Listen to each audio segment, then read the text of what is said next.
right.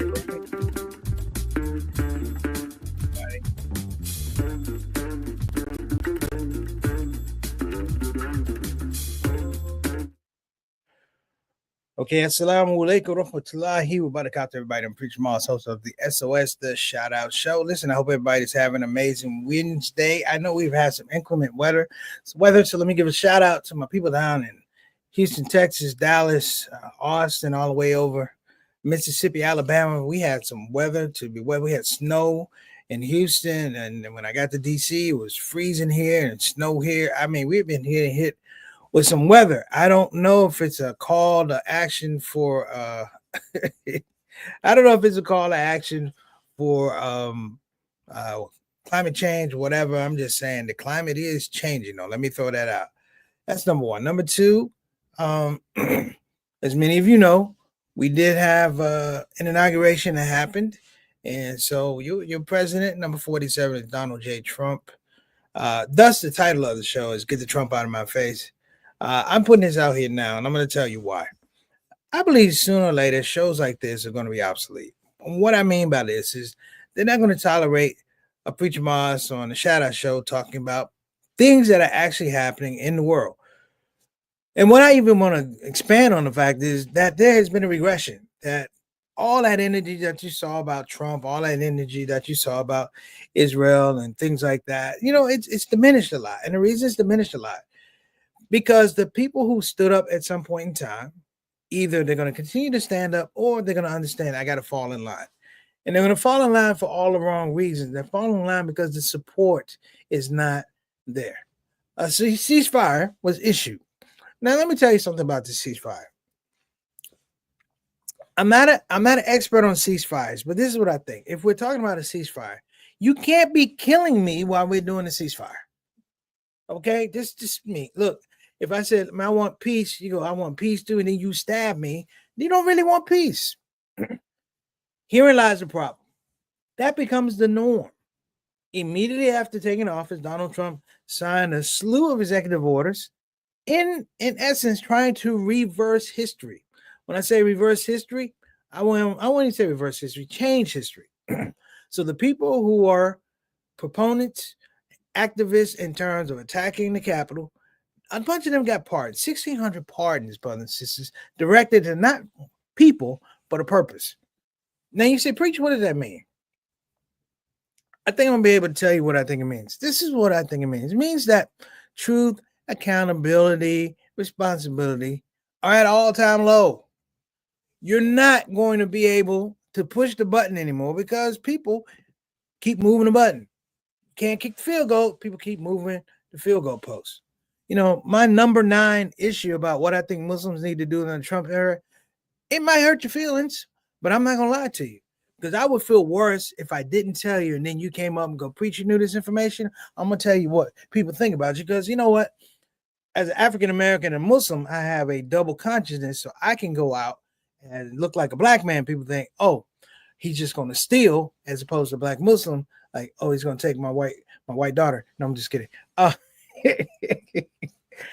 What I'm saying is the word on the street about Islam has changed. The energy and the affinity for this religion has changed. The reason it's changed because it's not seen as a religion of change. We are stuck on the moniker of a religion of peace. Well, anybody knows, through the tradition of our prophet, peace and blessings be upon him, you know and I know that if you want change, you want peace, you might have to kill a couple people to do it. Well, lay that aside. The topic of the day is get the Trump out my face. Get the Trump out my face. Okay, I stole that line from the Brothers Johnson, who had a song called Get the Funk Out of My Face. Go listen to it. Get the Trump out my face. Get the Trump out my face. Okay. My point, brothers and sisters, is I need us to take these blinders off. We keep thinking that if I make dua, that if I pray really hard, God's going to change this man's heart. I disagree. God's showing you this is who you elected. This is who is leading your country. This is who is trying to frame the consciousness of this country and call it a consensus. Do you know, brothers and sisters, that the electorate is just a small part? The amount of people that can vote versus the amount of people that do vote is a very small consensus. And the Republicans, to their benefit, to their credit, have figured out how to get this small electorate out to the polls with energy. Meanwhile, on the other side, people were trying to figure out, oh, I'm not included. I want you to represent this. This group over here, I give them credit because they have a very central focus. They just want to represent what they want to represent. They're not worried about you. Thus, if I don't give you what you want, it doesn't matter because I'm going to give it to you anyway. If you hallucinate thinking I'm going to give it to you, that's just as well. But reality is going to come and smack you in the face. We have some folks on. I'm actually going to go to my shout out family real quick. I want to give a shout out to Sister Ree. Are you digging out of the snow? Are you okay? Do you need some salt? You need to bring some shovels or something like that? Because I know it was cold. Hang in there. You don't need to be out in the cold. You know you. Shout out to my main man, Altaf Rashid. Beloved, how you doing? Assalamu alaikum warahmatullahi wabarakatuh to you. Mr. 6 o'clock, straight up, straight down. Tuning in, one of our day ones, our Canadian envoy to the show. I'm going to keep you as a Canadian envoy, even though your boy Justin Trudeau bounced. Good to see you in the house. Sister Aika, wa alaikum assalam warahmatullahi wabarakatuh. All the way from Melbourne, Australia. Hope you're doing well. I thought you might be. Thank you for tuning in. I don't know the time zone right now. I always get it lost, but thank you for tuning in. You're always welcome on the platform. My main man, Eric Carter, wa alaikum assalam warahmatullahi wabarakatuh, all the way from South Kakalaki. Did you get snow down there? Eric, did you get snow? I know they got it in North Carolina. I'm trying to see if they got it. IG family, let's see. Who is Lil Ali? Ash Hashmi, how you doing? Ashabli, okay. Baha Ahak, Shabana. Hey, how you doing, Sister Shabana? Good to see you all the way from Chicago. You guys freezing out there? I think you guys are getting some snow. And Sister Famine joined us. Okay. I'm going to assemble some thoughts. I'm going to take a quick break. Don't go anywhere. I'm going to assemble some thoughts because I think that maybe we should just have a really, really honest conversation, because the thing that's going to happen in the next 4 years is we're not going to have honest conversations. You know what I look at in terms of news coming out from the White House under Trump and MAGA and Make America Great Again? This is the greatest display of fake news that you're ever going to see. It's the greatest fake news. The fake news that made people think that the real news didn't matter anymore, that your opinion didn't hold weight anymore, because there were more people talking against you. See, here's the deal. Just because people are talking against you doesn't mean that your point is not valid. Just because people are angry doesn't mean that you don't have a right to things. This has been the flip for the last 4, 5, 6 years, going back to when Trump got elected the first time, which even he was surprised he was made president. This time, he just acted like he knew. Okay, so we're going to take a quick break. Don't nobody move. We got a lot of show today. We're talking about it here on the show. Get the Trump out of my face. I'll be right back. It's Preacher Moss, SOS.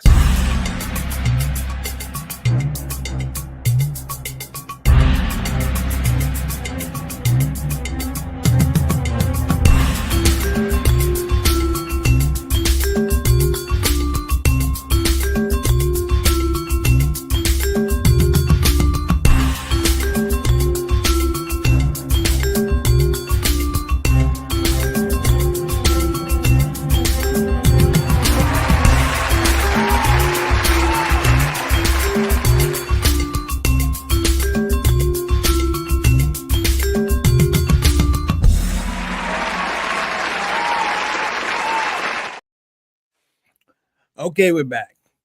This whole notion to get the Trump out of my face is I don't like people who stand in my face and lie to me. You know what? This is the United States of gaslighting. This is gaslighting politics. What you see and what you feel do not count unless they somehow align with the masses. That we can't think for ourselves. If we think for ourselves, somehow there's a threatening component to be able to think, to be able to chew gum and walk at the same time. All of a sudden now is the punishable offense in this administration. This is potentially the dumbest electorate that you're actually going to have. You think the country is bad now. Look at some of the people being put into these cabinet posts. No experience. Listen, no experience, no creativity. Here's the killer part. They got no work ethic. They're not trying to be better. This country will be where it is, if not worse, because the whole underlying thing is that it has to be worse so that the Savior can come and say, I'll make it better. Well, here's the deal. Walks like a duck, talks like a duck. It's not a moose, brothers and sisters. This is the point where there has to be departure. You know, this may hurt some people's feelings. But Islam in 2025 is not the Islam in 1950, 1960, 1970. And of course, I'm talking about the Ahmadiyya movement, Lost Found Nation, and of course, I'm talking about the Nation of Islam. But I'm bringing that up because you can say whatever you want to, that these religions were diluted. They were not diluted from the fact that Allah was God. They were not diluted. And what that meant was there was an impetus on where you put your spiritual work. Before there were nonprofits, particularly in the African American community and the Indian community, you had people who took it upon themselves, who got wealth and resources to share it about. That the Sister Claire Muhammad schools not only serve young Muslims, but it served the community, brothers and sisters. And here is the rub. We stopped doing that. The losses in the election underline the fact that the people that you run against, they specialize and they engage target segmentation. They took Sunni against Shia. They took immigrant against indigenous. They took poor against rich. They took educated against uneducated. They took men against women, and they found every pressure point and pushed it. They pushed the pressure point, knowing that we would not push back, knowing that somehow, some way, it would just be another problem that we have to solve. And in America, I'll say this as a black man, I've been a black man a long time. In America, the black man is tired of white people problems and laziness. We have grown tired, have been tired to the point of your laziness, your shiftlessness, your dishonesty, your distrust, your betrayal, that doggone it, we found God. And God showed us a whole nother way. And guess what? You've been in fear of that going back to the slave days. That you had to understand that we knew you weren't God, that we knew that your interpretation of the Bible was faulty, that we knew in those things that you and yourself were faulty, creating a society that you know would not work unless you could oppress those that you see as less than you. Get the Trump out of my face. That's what I'm saying. Get the Trump out of my face, because I know. And here on this platform, I want you to know that a winning strategy for you is not campaigning, is not getting votes. The work begins now. There's no election for almost another 4 years. What are you going to do? How are you going to engage the situation? Are we going to pull together and say, hey, listen, we took an L on this one, but I don't plan to take an L 2 years in a row? Well, actually, we took the L2. We took an L for two administrations, L with Biden, and you're ready to take another L with Trump. Actually, 3 L's, if you will, if I'm being technical. My point being, how long are you willing to lose? How long are you willing to hitch your camel to people that you know can't take you anywhere? This boat is, listen, if you buy a boat and the man says, I'm going to take it out in the water, and said, before I pay for it, let me take it out in the water, and the man takes it out in the water and it sinks, guess what? You don't buy the boat. You don't listen to the man talking about, oh, we're going to repair it. You give me the money, we're going to repair it. No, that was your one shot. I have very little empathy for some of the people who ran around this last election talking about, oh, dump Biden, dump Harris, da da da da, and they made this whole thing, but they didn't talk about an alternative. I got no energy for you. Now Biden's gone, Harris gone. Keep the same energy. What are you going to do about this dude? Okay? What are you going to do about this dude? You know you had no alternative. It was the fact that you could sit up there piping and running your mouth and know that this person watching, knowing that you're doing their bidding. Muslims have been in this country for years. We don't have a political action committee. We don't have a political action body that makes people say, hey, listen, before I start running around knocking Muslims upside the head, pulling sisters hijab, that could cost me my political life. We don't have that anymore. So people go, well, preach, where we going to go? I'm going to tell you when I'm going to go with this. I know we got some more people in the thing. We got some people, Duria, Satawal, I'm sorry. Oh, Sister Shabana said they're freezing. Don Shah, Fahed, Raheem. Let me tell you where this thing is going. I'm gonna give y'all a little love, okay? Because before the show is over, I'm gonna give you number 9. I gave you 9. I gave you 12, 11. I got 12 things that Muslims need to do during the Trump administration. I'm gonna go to number 9 today. I'm gonna give you number 9. This is important. Number 10 was stop acting like people are gonna treat you differently because you're Muslim. They don't care. They don't care. They didn't care if it was black Muslims. They don't care if it was immigrant Muslims. They only care if you're a Muslim who can change what they do culturally, what they do professionally, what they do financially, and what they do politically. Okay? That being, if you will, that there has to be connectivity. There has to be a bit of unity, if you will, for all of us to understand that this is how the thing works together. Now, far be it from me to sound pessimistic. I don't sound pessimistic.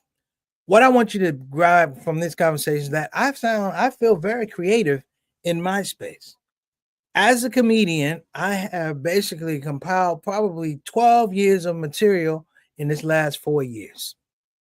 Being where I'm from and all the things that I've seen in terms of this Muslim community and the African American community, all of a sudden it gives me a bit of a prism that I can share some things with you. And I'm saying I want to share them with you because I don't want to keep them from you. Let me tell you about Islam for me. It doesn't have to be Islam for anybody else. But let me tell you about Islam for me. When I took my Shahada, the brother that gave me Shahada, and probably the brother that gave him Shahada, and the brother that gave him Shahada, in this chain of commission, if you will, was the fact that this religion was not a religion of compromise. It was a religion of completion. I say a religion of completion because we talk about the Quran, that our religion has been completed for us. It was introduced to me as a religion of completion, not a religion of compromise. Thus, if I were in the time of Prophet Muhammad, peace and blessing be upon him, or if he was in this time and was duly ordained, if we had to go to war, Islam was something I was willing to die for. Why? Because Islam is something that had given me life. I'm not afraid. You can take it all. You can give it to me. You can take it away. My mindset is, what does Allah want? What does Allah prefer? How do I make Allah happy? How do I earn his favor? Now, it seems really naive, but is it? If you're walking around looking at people not trying to earn Allah's favor, what does that make you do? It makes you keenly aware of your surroundings. And being keenly aware of your surroundings is how you're able to buttress all this foolishness that's going around. You know, when I became Muslim, there were all the brothers were hanging out and they, oh, preacher's Muslim. They said, go and smoke this joint, brother. Nope. Go and get this liquor, man. Come on, have a drink. No, just for me. Listen, have a drink for me. What? Smoke this herb for me. What? I answer to a higher power. How am I just going to do that? But this is the infantile thinking that goes around. Here's the thing about infantile thinking. If it's not corrected, it's adults, grown-ups with infantile thinking. Donald Trump is a man baby. He has all the traits of a baby that didn't grow up. Get the Trump out of my face. Now, let's be real clear. You've never heard me say on this podcast or any other platform, ooh, I hate Donald Trump. To hate him means I have to know him. I might like his policies, and I might not like the way he treats people, all of it. But in an articulate understanding, I can't say I hate him because we haven't had it set. So he may be charming. But here's the thing that I understand about Trump, and here's the thing I understand about Muslims. And this is why we're in the predicament we are in today. Muslims have not mastered the idea of being forcefully and purposefully disagreeable. It's okay to disagree, Muslims. More important it's more important to be able to disagree with people who are not in your space.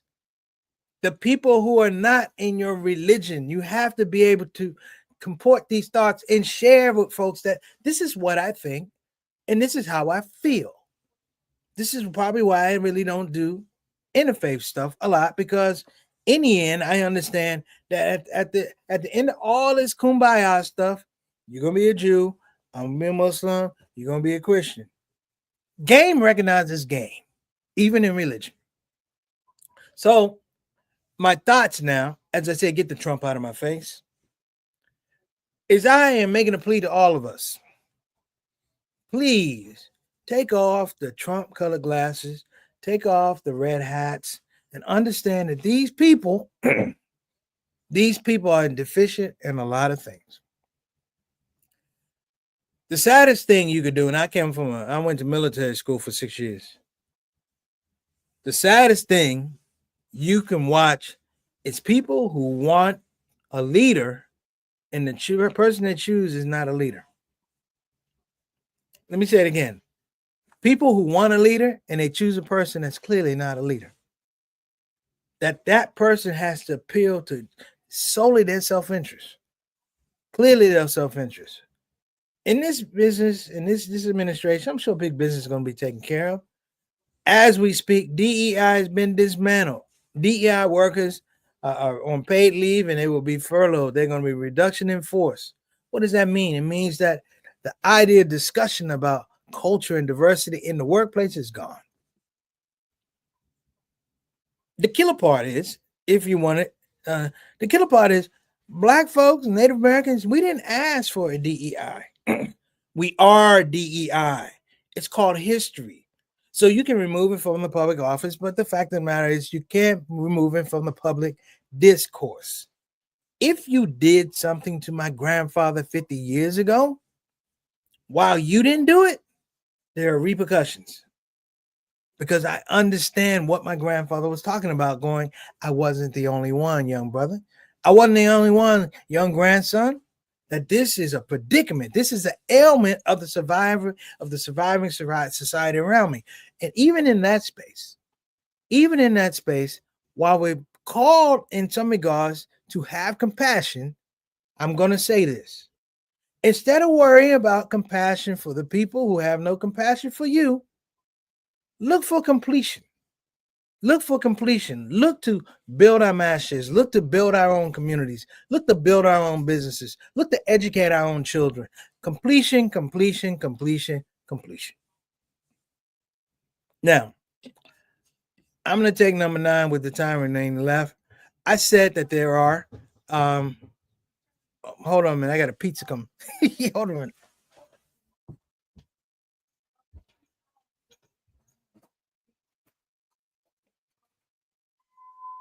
You know, brother.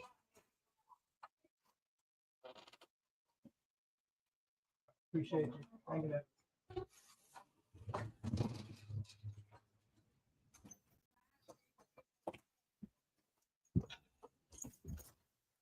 All right, everybody. I wasn't lying. I got a pizza coming. All right. That's funny. My mom ordered a pizza for me. We're celebrating something. I'll tell you guys about it later. Listen.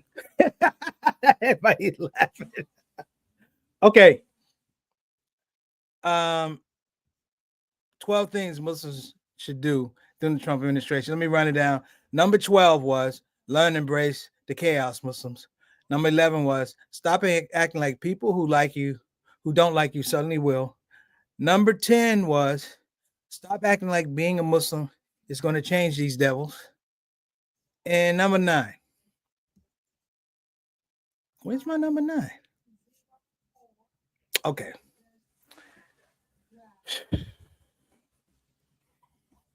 My number 9. This may hurt, but I'm going to say it. People look at Muslims, not Islam. People look at Muslims and folks who are promoting of peace in this time and age as suckers. As suckers. There was a time when protesting, there was a time when boycotts, there was a time when sit-ins that actually worked. This is not that time. These are not those people. That time was in the 50s, in the 60s, in the 70s, where you could really control the economy. That was the time of Martin Luther King that shut down the buses in Alabama. That was the time of Malcolm X talking about do for self, and Elijah Muhammad talking about do for self, and the right to self-determination. Those were those times. You see, 20, 30 years later, everybody's comfortable. They know that push comes to shove, that they can lean on you because they think we're suckers. And the people who think they're suckers are the ones who realize as long as they think they can promote peace, I can continue to do what I'm doing. How can you have a ceasefire, keep killing people, and think that folks are going to come to the table? What's my point? People came to the table.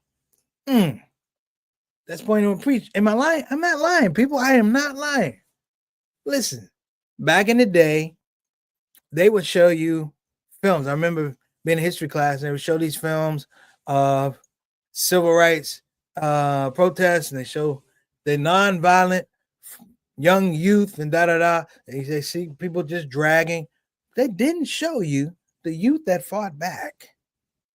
They didn't show you the youth who said, okay, you got a gun, but I got a stick. Let's go at it. Why? Because they were willing to die for what they believed in. And right now, brothers and sisters, people don't really feel like folks are going to die for what they believe in. We are saddened when our students are removed and kicked out of school for protesting. But you got to know that's what the game is. That's the risk. Hey, was I ever kicked out of school? Hell yeah. I protested apartheid. I talked about Palestine. Nobody knew what Palestine was back in 1985. It was like a thing because you didn't have international news, 24-hour news cycles. But I knew right from wrong. I knew in reading the autobiography of Malcolm X and some of his papers that there was a place called Palestine I had never gone to, but those people were going through it just like us. And in the end, the threat isn't there from the Muslims. The threat isn't there from the Muslims. I'm not talking about, the taking up arms and things like that. But understand, in this administration, you may have to do that.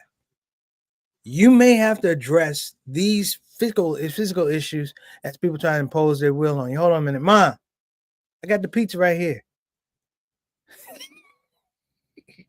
They dropped the pizza off. I didn't. It came to. I'm on the show now. Let me finish the show.